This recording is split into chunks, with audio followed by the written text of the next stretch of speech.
আলাইকুম এভরিওয়ান, সবাইকে ঈদ মোবারক। ঈদ মোবারক। আসসালামু আলাইকুম এভরিওয়ান, কেমন আছেন সবাই? রহমতুল্লাহ বারাকাতু। অন্য জাতির জন্য আদাব। তো বন্ধুরা, এই যে আটাটা দেখলেন, গ্রাম বাংলার এই আটাটা আমি মাছের ডিম দিয়ে ভুজিয়া করে নিব আর মাছের ডিমটা কষায় নিব। এখন জ্যৈষ্ঠ মাস, আষাঢ় শ্রাবণে সব কিছুই পাওয়া যায়। আর কি কি উপকরণটা দিয়ে দিয়েছি সেটা দেখালাম। পেঁয়াজ, মরিচ, রসুন, আদা, আস্ত জিরে, আর এই যে এভাবে সাথে কিন্তু একটু পটল, একটু আলু, এভাবে আটা সাথে দিয়ে কিন্তু আমি মাছের ডিমটা ভুজিয়া করে নিব। আর আস্ত মাছ এবং মাছের ডিমগুলো একটু ভুনিয়া করে নিচ্ছি, মাছ ভুনিয়া। তো দেখেন বন্ধুরা কিভাবে করে নিচ্ছি সেটা তো অবশ্যই দেখাবো। এই যে মাছ আমার পারফেক্টলি ভুজিয়া রান্না করা শেষ হয়ে গিয়েছে। আর আমি কাঁচা অলরেডি তালানিটা দিয়ে দিয়েছিলাম, ভাগারে ডাল তালানি মশলাটা দিয়ে দিয়েছিলাম,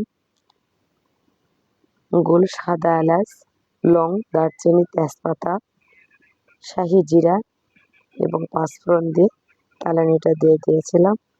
আর ডিম ভুনিয়াটা হয়ে গিয়েছে, সাথে একটু মাছ। তারপরে কিন্তু আমি এই যে ভুজিয়াটা রেডি করেছি, কাঁচা লঙ্কা, পাকা লঙ্কা দিয়ে দিয়েছি, কাঁচা পাকা লঙ্কা এবং আলু, আটা, আর সবচেয়ে বড় উপকরণ হলো মাছের ডিম আর বেশি করে পেঁয়াজ। এই ভুজিয়াতে বেশি করে পেঁয়াজ দিতে হয়, তাহলে টেস্টি দ্বিগুণ হয়।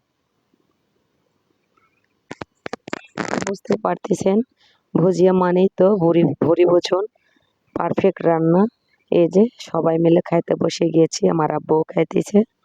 তো যাই হোক, আব্বুর সাথে আমিও বসে পড়ছি খাওয়ার জন্য। অলরেডি সবাই চলে আসতেছে এক এক করে। ওকে পারফেক্ট হয়েছে, আব্বু বলতেছে অনেক সুন্দর হয়েছে। যা হয়েছে না, দুতালি ভাত চেটে পুটে খেয়ে উঠবেন। তো এটাই তো বলতেছিলাম, সবাই মিলে রান্না করে খাওয়ার মজাটাই আলাদা। আর দেখেন কত বড় বড় আস্তে আস্তে ডিম।